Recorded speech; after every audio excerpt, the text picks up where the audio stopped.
વાત કરી રહ્યા હતા. તો કે તમે પ્રકાશ સંશ્લેષણની આકૃતિ જોઈ શકો છો કે એક વનસ્પતિ છે અને વનસ્પતિના પર્ણ એટલે કે વનસ્પતિના વાહિનીઓ જે આવેલી છે, વાહિનીઓ નળીની જે મૂળ પ્રકાંડ તેની શાખાઓ અને પર્ણમાં આવેલી છે. તમે જોઈ શકો છો આકૃતિમાં કે જમીનમાંથી પોષક તત્વ મેળવી અને નલિકાઓ જે ક્યાં સુધી તો કે પર્ણ સુધી જોડાયેલી છે કે જેના દ્વારા પાણી અને ખનિજ તત્વોનું વહન થાય છે. તેઓ એક સળંગ માર્ગ અથવા પથ બનાવે છે. સળંગ માર્ગ અથવા પથ એટલે કે રસ્તેથી જે જાય છે કોઈ સળંગ માર્ગ એટલે કે સીધે સીધો ઉપરની દિશા તરફ જાય છે જેથી પોષક તત્વો પર્ણ સુધી પહોંચે છે. તમે પ્રકરણ 11માં વનસ્પતિમાં પદાર્થોના વહન વિશે વધુ અભ્યાસ કરીશું. તો કે આગળ જે છે પાઠ 11માં આપણે આગળના પાઠમાં શીખવાનું છે કે પદાર્થોનું જે વહન થાય છે એના વિશે. હવે એક સરસ પહેલીનો પ્રશ્ન છે કે પહેલી જાણવા ઈચ્છે છે કે પર્ણમાં એવી કઈ ખાસિયત છે કે જેનાથી તે ખોરાકનું સંશ્લેષણ કરી શકે છે અને વનસ્પતિના બીજા ભાગો કરી શકતા નથી. સરસ પ્રશ્ન પહેલીનો છે કે ભાઈ વનસ્પતિના પર્ણો જ કેમ પ્રકાશ સંશ્લેષણની પ્રક્રિયા કરી શકે છે, બીજા ભાગો કેમ નથી કરી શકતા? તો તમે અહીંયા પર્ણની આકૃતિ જોઈ શકો છો કે પર્ણ છે કેવા કલર તો કે લીલા કલરનો છે. તો કે પર્ણ લીલું રંજક દ્રવ્ય આવેલું હોય છે જેને હરિત દ્રવ્ય કહે છે. તમે પર્ણ જોઈ શકો છો કે પર્ણની અંદર હરિત દ્રવ્ય આવેલું હોય છે, લીલા કલરનું હોય છે. એટલા માટે પ્રકાશ સંશ્લેષણની પ્રક્રિયા ત્યાં વધારે ઝડપથી થતી હોય છે. તે પર્ણને સૂર્ય ઊર્જાનું શોષણ કરવામાં મદદરૂપ થાય છે. પર્ણનું શોષણ એટલે કે જે કાર્બન ડાયોક્સાઇડ વાયુ છે પોતે શોષણ કરે છે એમાં મદદરૂપ થાય છે. આ ઊર્જા કાર્બન ડાયોક્સાઇડ અને પાણીમાંથી ખોરાક બનાવવામાં વપરાય છે. એટલે કે કાર્બન ડાયોક્સાઇડ જે આપણે શ્વાસોશ્વાસની એટલે કે જે પર્ણરંધ્ર દ્વારા કાર્બન ડાયોક્સાઇડ વાયુ લીધેલ છે અને પાણી બંને મિશ્રણ કરી ખોરાક બનાવવામાં એટલે કે પ્રકાશ સંશ્લેષણની પ્રક્રિયા કરવામાં મદદરૂપ થાય છે. આ ઊર્જા કાર્બન ડાયોક્સાઇડ અને પાણીમાંથી ખોરાક બનાવવામાં વપરાય છે. આમ સૂર્યપ્રકાશની હાજરીમાં ખોરાકનું સંશ્લેષણ થતું હોવાથી તેને પ્રકાશ સંશ્લેષણ કહેવામાં આવે છે. ખોરાકનું સંશ્લેષણ એટલે શું? તો કે ખોરાક જે છે બનતો હોવાના કારણે એમાંથી ઊર્જા ઉત્પન્ન થતી હોવાના કારણે સૂર્યની હાજરીમાં તમે પ્રકાશ સંશ્લેષણની આકૃતિ જોઈ શકો છો કે એક વૃક્ષ દોરેલું છે એટલે કે કોઈ પણ એક ઝાડ દોરેલું છે, ઉપરથી સૂર્યપ્રકાશ આવે છે. સૂર્યપ્રકાશ જ્યારે આવે છે ઉપરથી ત્યારે પર્ણો ઉપર હરિતદ્રવ્ય એટલે કે હરિતદ્રવ્ય ઉપર પડે છે કે લીલું રંજક દ્રવ્ય જે પર્ણમાં આવેલું છે એના ઉપર પડે છે અને જમીનમાંથી જે નલિકાઓ દ્વારા પાણી શોષાયેલું હોય છે આ બંને અને કાર્બન ડાયોક્સાઇડનું મિશ્રણ થઈ અને વૃક્ષ છે એટલે કે જે પર્ણ છે પોતાનો ખોરાક બનાવે છે. તેથી આપણે કહી શકીએ કે હરિતદ્રવ્ય, સૂર્યપ્રકાશ, કાર્બન ડાયોક્સાઇડ, પાણી એ પ્રકાશ સંશ્લેષણની પ્રક્રિયા માટે અગત્યના છે. કારણ કે પ્રકાશ સંશ્લેષણની પ્રક્રિયામાં ફક્ત જો પાણી અને ખનિજ તત્વો હોય તો પણ એ પ્રકાશ સંશ્લેષણની પ્રક્રિયા થતી જોવા મળતી નથી. કારણ કે જો સૂર્યપ્રકાશ, કાર્બન ડાયોક્સાઇડ વાયુ નહીં હોય તો શું થશે? તો કે એ ન હોવાના કારણે વનસ્પતિ જે છે પોતાનો ખોરાક છે એ બનાવી શકતી એટલે કે ખોરાકનું સંશ્લેષણ, પાચન કે પોષણ મેળવી શકતી નથી. પ્રકાશ સંશ્લેષણ આ પૃથ્વી પરની વિશિષ્ટ ઘટના છે. સૂર્ય ઊર્જા એ પર્ણ દ્વારા શોષિત થઈ છે અને વનસ્પતિમાં ખોરાક સ્વરૂપે સંગ્રહ પામે છે. એટલે કે એક કુદરતી ઘટના છે કે સૂર્યપ્રકાશમાંથી જે ઊર્જા આવે છે એ આથી સૂર્ય બધા સજીવો માટે ઊર્જાનો અદ્વિતીય સ્ત્રોત છે. અદ્વિતીય સ્ત્રોત એટલે કેવો? એવો સ્ત્રોત કે જે ક્યારેય ખૂટે નહીં અથવા અખૂટ સ્ત્રોત છે, એના વગર આપણે ચાલે નહીં. જો સૂર્યપ્રકાશ ન આવે એટલે કે સૂર્યનો પ્રકિરણો છે એ ઘણીવાર પૃથ્વી ઉપર નથી પડતા તો શું થશે? તો કે એના કારણે વનસ્પતિ છે પોતાનો ખોરાક બનાવી શકતી નથી. પરિણામે આપણે તેના ઉપર આધાર રાખીએ છીએ. તો કે વનસ્પતિ ઉપર, કોઈ પ્રાણી ઉપર આધાર રાખીએ છીએ. તો કે પ્રાણીઓ પણ વનસ્પતિ ઉપર મુખ્યત્વે એનો આધાર હોય છે. તો વનસ્પતિ પોતાનો ખોરાક ન બનાવી શકે તો આપણું છે જીવન ટકાવવું મુશ્કેલ છે. એક સરસ પ્રશ્ન છે, શું તમે પ્રકાશ સંશ્લેષણ વિના પૃથ્વી પર જીવનની કલ્પના કરી શકો છો? તો કે ના. પ્રકાશ સંશ્લેષણ વગર આપણે આપણા જીવન એટલે કે પૃથ્વી ઉપર જે સજીવ માત્ર ટકી રહેલો છે એમના જીવનની કલ્પના કરી શકતા હોતા નથી. કેમ? તો કે પ્રકાશ સંશ્લેષણની પ્રક્રિયા ન થવાના કારણે વનસ્પતિ છે કાર્બન ડાયોક્સાઇડ વાયુ લે છે, ઓક્સિજન વાયુ છે મુક્ત કરે છે અને આપણે શ્વાસોશ્વાસની પ્રક્રિયામાં ઓક્સિજન વાયુનો ઉપયોગ કરીએ છીએ.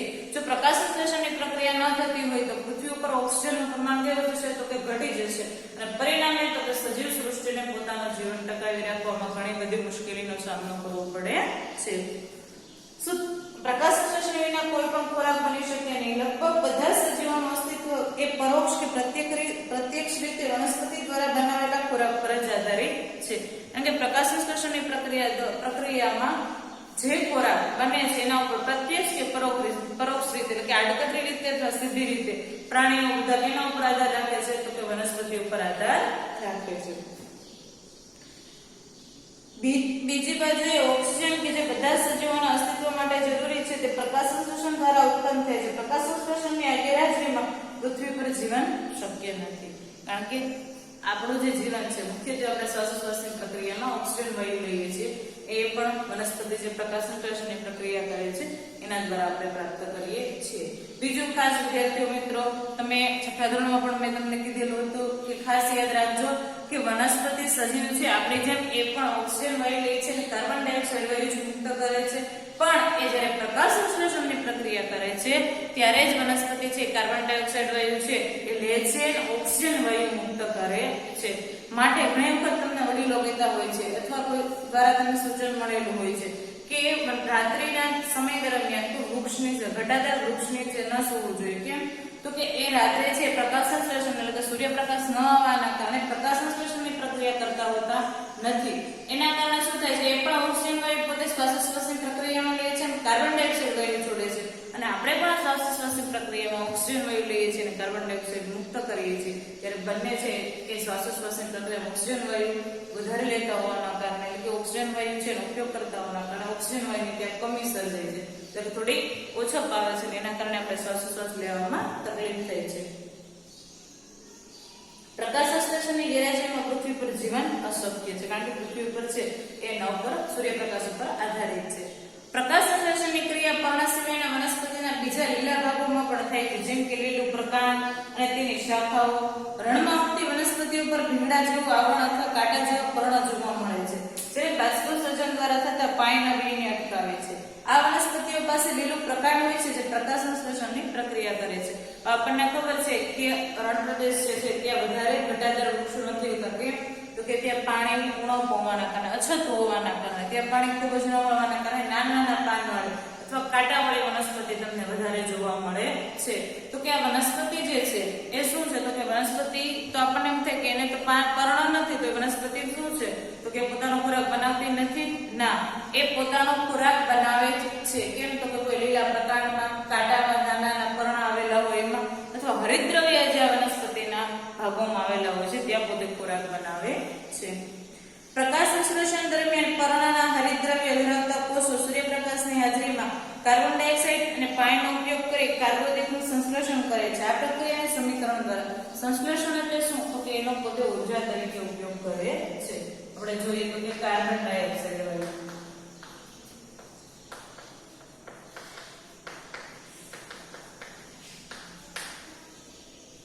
પ્લસ તો કે જમીનમાંથી મેળવેલું એમને પાણી. બીજું તો કે સૂર્યપ્રકાશ અને હરિતદ્રવ્ય બંને ભેગા થાય છે ત્યારે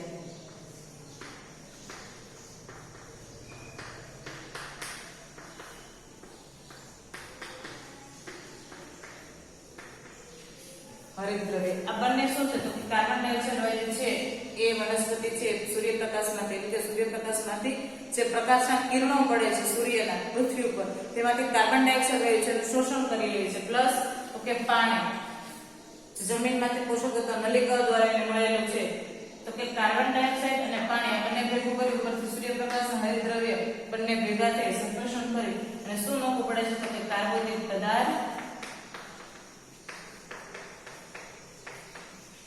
પ્લસ ઓક્સિજન. ઓક્સિજન છે એ હવામાં મુક્ત કરી દેતી હોય છે વનસ્પતિ, જ્યારે કાર્બોદિત પદાર્થ છે પોતાની વૃદ્ધિ અને વિકાસમાં એ ઉર્જાનું રૂપાંતરણ કરતી હોય જોવા મળે છે.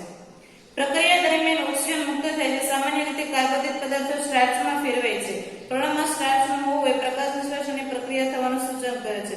સ્ટાર્ચ એ કાર્બોદિતનો એક પ્રકાર છે કે કાર્બોદિત પદાર્થ જે ભારેખમ રહેલો છે, તો કે કાર્બોદિત પદાર્થ આપણને કેમ ખબર પડે કે પર્ણમાં જ પ્રકાશ સંશ્લેષણની પ્રક્રિયા થાય છે, તો કે એમાં સ્ટાર્ચની હાજરી હોય છે. આપણે અગાઉ પણ એક બટેટાવાળો પ્રયોગ કરેલો હતો કે બટેટા છે એમાં સ્ટાર્ચની હાજરી રહેલી હોય છે. સ્ટાર્ચ એટલે કે તમે બટેટા છે કોઈ પણ ચાકુથી કાપી અને તમે જે શાક સંભારવા માટે તૈયાર કરો છો ત્યારે પાણી નાખો છો, પછી તમે જોવો છો કે બટેટા તમે લો પાણીની અંદર ઝીણો ક્ષાર હોય છે. શું છે, તો કે સ્ટાર્ચ છે. બુજુએ લાલ, જાંબલી અને કથાઈ રંગના પર્ણ ધરાવતી વનસ્પતિ જોઈ તેને જાણવું છે કે આ પર્ણ પણ પ્રકાશ સંશ્લેષણની પ્રક્રિયા કરે છે? તો કે હા. આપણે શું કીધું પણ તેમાં યાદ રાખજો, લાલ, પીળા કે કથાઈ કલરના તમારા જે વનસ્પતિ કે કોઈ પર્ણ છે,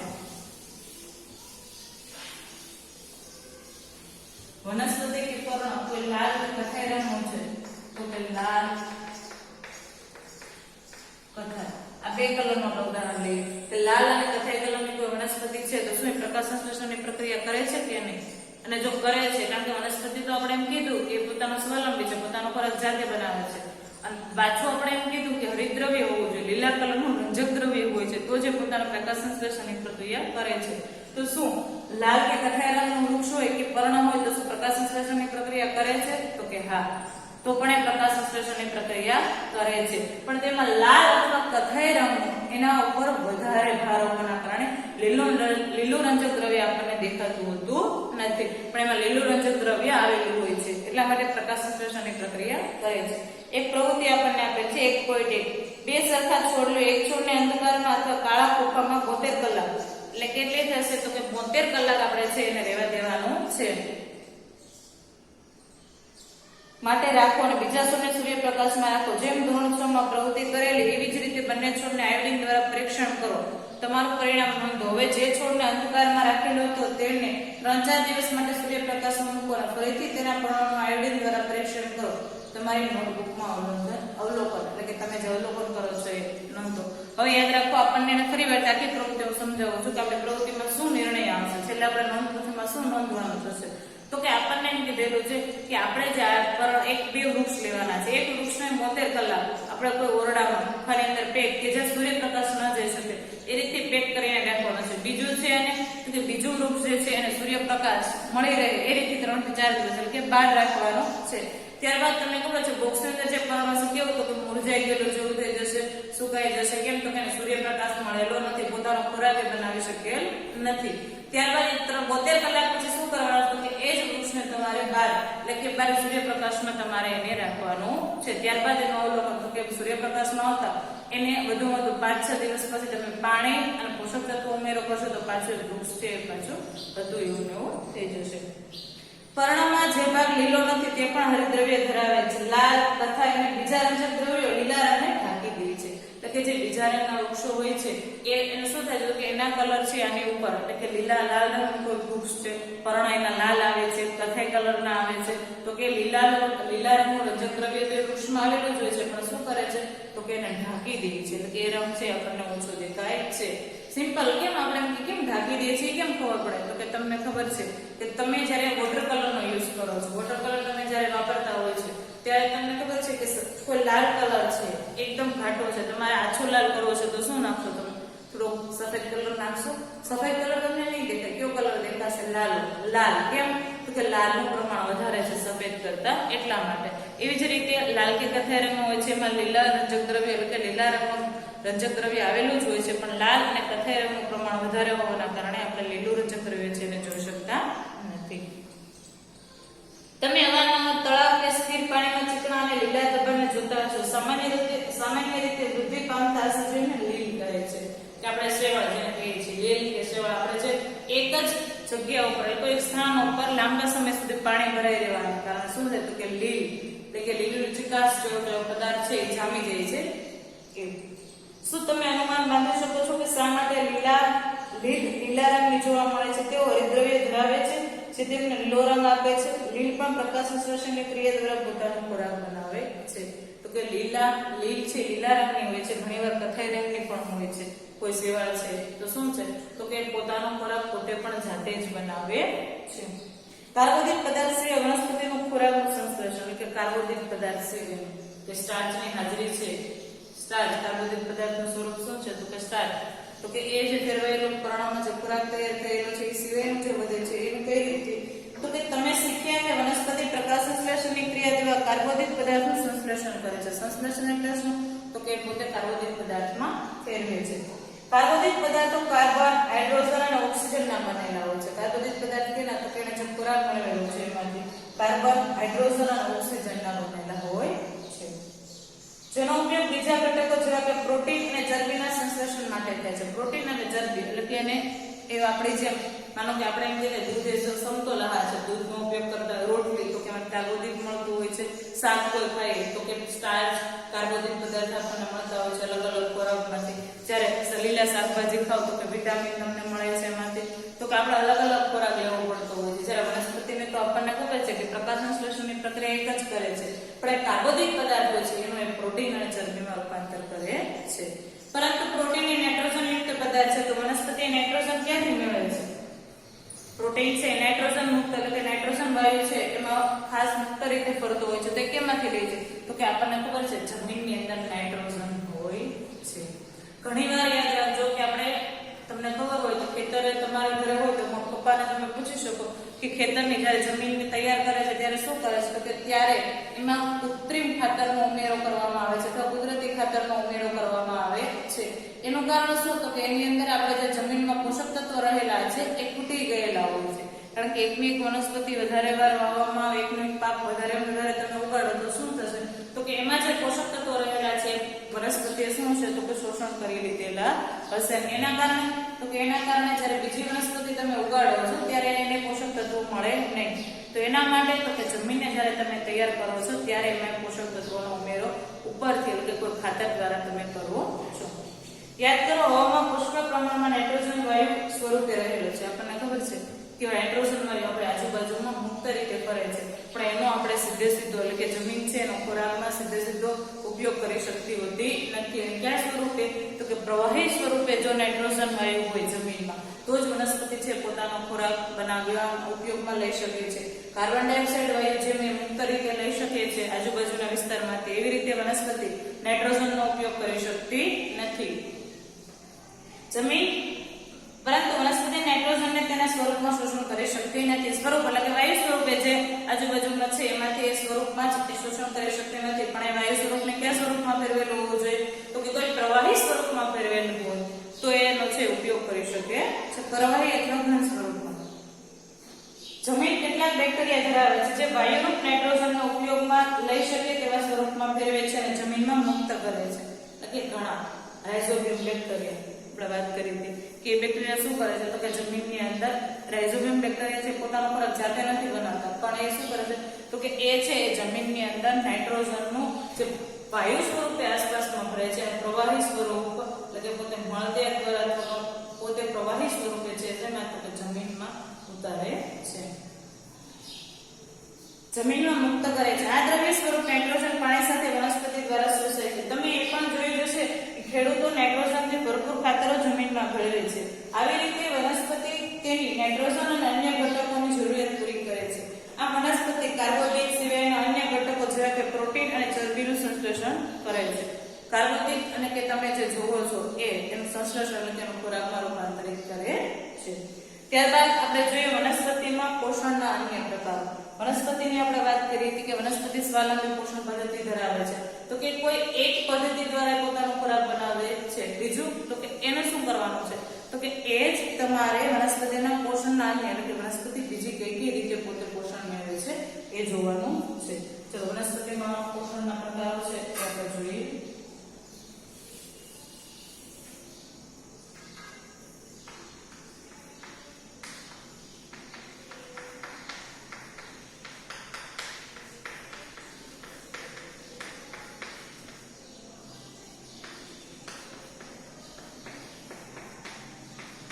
વનસ્પતિમાં કે પોષણ આવે, પોષણ કે પ્રકારે પોષણ લે છે એ જોઈએ આપણે. કેટલીક વનસ્પતિ એવી પણ છે કે જે હરિતદ્રવ્ય ધરાવતી નથી, તેઓ પોતાનો ખોરાક જાતે બનાવી શકતી નથી. તેઓ કેવી રીતે જીવી શકે છે? તો કે બીજા ઉપર આધાર રાખે છે. કારણ કે જે હરિતદ્રવ્ય કણ નથી ધરાવતા એ વનસ્પતિ છે પોતાનો ખોરાક જાતે બનાવી શકતી નથી. એ વનસ્પતિ જાતે ખોરાક બનાવી નથી શકતી તો પોતાનું જીવન ટકાવી રાખવા એમણે શું કરવું જોઈએ? તો કે એમણે બીજા ઉપર આધાર રાખે છે. અને તેઓ ક્યાંથી પોષણ મેળવે છે? તો તેઓ બીજા પાસે એટલે કે બીજા ઉપર આધાર રાખીને પોતાનું પોષણ મેળવે છે. તેઓ મનુષ્ય અને અન્ય પ્રાણીઓની જેમ બીજી વનસ્પતિઓ દ્વારા બનાવેલા ખોરાક પર નિર્ભર છે. તેનું પરાવલંબી પોષણ પદ્ધતિ કહે છે. પરાવલંબી પોષણ પદ્ધતિ એટલે કે બીજા ઉપર આધાર રાખીને પોતાનો ખોરાક બનાવે છે તેને પરાવલંબી એટલે કે બીજા ઉપર આધાર રાખીને પોષણ મેળવવાને પરાવલંબી પોષણ પદ્ધતિ. તે પોતાનો ખોરાક આપણે પણ પરાવલંબી પોષણ મેળવીએ છીએ કે બીજા તો આપણે જાતે ખોરાક બનાવે છે, પણ આપણે કોઈ વનસ્પતિ ઉપર કોઈ પ્રાણી ઉપર આધાર રાખવો પડે છે, એટલા માટે આપણે પરાવલંબી પોષણ. એમ વનસ્પતિ પણ જેની પાસે લીલું રંજક દ્રવ્ય નથી, જે વનસ્પતિ લીલું રંજક દ્રવ્ય ધરાવતી નથી હોતી એ તો કે બીજા ઉપર આધાર રાખે છે. તો આવી વનસ્પતિઓ છે એને કેવું તો કે પરાવલંબી પોષણ પદ્ધતિ ધરાવે છે. આકૃતિ આપણે જે છે 1.5 અમરવેલની આકૃતિ છે, જો તમારા અહીંયા બતાવેલી છે સામે કે તેમને વનસ્પતિના પ્રકાંડ અને ડાળી પર પીળા રંગની વીંટાયેલી દોરી જેવી રચના જોવા મળે છે. જો તમને સ્પષ્ટ દેખાશે કે આકૃતિમાં તમે સ્પષ્ટ રીતે જોઈ શકો છો કે પીળા રંગ લીલા કલરનો વૃક્ષ તો છે એમની ઉપર પીળા રંગનું એટલે કે પીળા રંગની કોઈ ઝાડી જેવું ઝાડું તમને એના ઉપર પથરાયેલું હોય એવું જોવા મળે છે. આ અમરવેલ છે. અમરવેલ એટલે કે બીજા ઉપર આધાર રાખે. અમરવેલ એટલે કે પોતે છે એ કોઈ વૃક્ષની ઉપર આધાર રાખીને ઉભેલી છે. તે હરિતદ્રવ્ય ધરાવતી નથી. તે જે વૃક્ષ પર જોવા મળે છે તે વૃક્ષ દ્વારા બનાવેલા ખોરાકનો ઉપયોગ કરી પોષણ મેળવે છે. એટલે કે તે જે વૃક્ષ ઉપર આધાર રાખે છે, જેના જે વૃક્ષ ઉપર પોતે વીંટાયેલી છે, ઝાડાની જેમ પથરાયેલી છે, એ જે વૃક્ષ છે પોતાનો ખોરાક બનાવે છે, એમાંથી આ જે અમરવેલ છે પોતે પોતાનું પોષણ મેળવે છે. જે વૃક્ષ પર તે આરોહણ કરે છે. આરોહણ એટલે શું તો કે એના ઉપર પોતે બિરાજેલી છે. બિરાજેલી એટલે કે એના ઉપર એ પથરાયેલી છે. તેને યજમાન કહેવાય છે. યજમાન એટલે કે કોઈ મહેમાન આપણે યજમાન કહેતા હોઈએ છે કે એના ઉપર એટલે કે કોઈ વૃક્ષ ઉપર જેના ઉપર બેઠેલી છે કે જેના ઉપર ચડેલી છે, ઝાડાની જેમ પથરાયેલી છે, એને શું તો કે યજમાન કહેવાય છે. તે પોતાનું પોષણ યજમાન પાસેથી લે છે, તેથી તેને પરોપજીવી કહે છે. પરોપજીવી તો કે પરાવલંબી પોષણમાં મારે ઉદાહરણ આપવું હોય તો કયું આપવું તો કે અમરવેલ. અમરવેલ છે એ શું છે તો કે પોતે છે બીજા ઉપર આધાર રાખે, પરોપજીવી એટલે પરોપજીવી પોષણ મેળવે છે. શું આપણે અને બીજા પ્રાણીઓ પણ વનસ્પતિ દ્વારા નભનાર પરોપજીવી છે? તેના પર વિચારો. એટલે કે હા, આપણે પણ બીજા ઉપર આધાર રાખનારા વનસ્પતિઓ છે. ત્યારબાદ આપણે જોઈએ પહેલીને જાણવું છે કે મચ્છર, માકડ, જૂ અને જળો જે આપણું રુધિર શોષે છે તે પણ પરોપજીવી છે. પહેલી જાણવા માંગે છે કે આ બધી જે છે મચ્છર, માકડ, જૂ તો કે આ બધા શું પરોપજીવી છે કે બીજા ઉપર આધાર રાખે છે? તો કે હા, એ બીજા ઉપર આધાર રાખે છે, પણ પરોપજીવી પોષણ મેળવે છે. તમે એવી વનસ્પતિઓ વિશે સાંભળ્યું છે કે જે પ્રાણીઓને ખોરાક તરીકે ઉપયોગ કરતી હોય? તો કે ના, અમે તો એવું કોઈ સાંભળ્યું જ નથી કે એવી વનસ્પતિ કે જે બીજા પ્રાણીઓ ઉપર એટલે કે નાના નાના જીવજંતુ અને પ્રાણીઓ ઉપર આધાર રાખતી હોય. તો તમારી સામે એક ચિત્ર તૈયાર છે. કેનું તો કે કળશ પર્ણનું, કે જે તમે આકૃતિ જોઈ શકો છો કે એવી થોડીક વનસ્પતિઓ છે કે જે કીટકોનો શિકાર કરી તેનું પાચન કરી શકે છે. શું તે આશ્ચર્યજનક નથી? તો કે હા, તમે આકૃતિનું નિરીક્ષણ કરો તો તમને જોવા મળશે કે આવી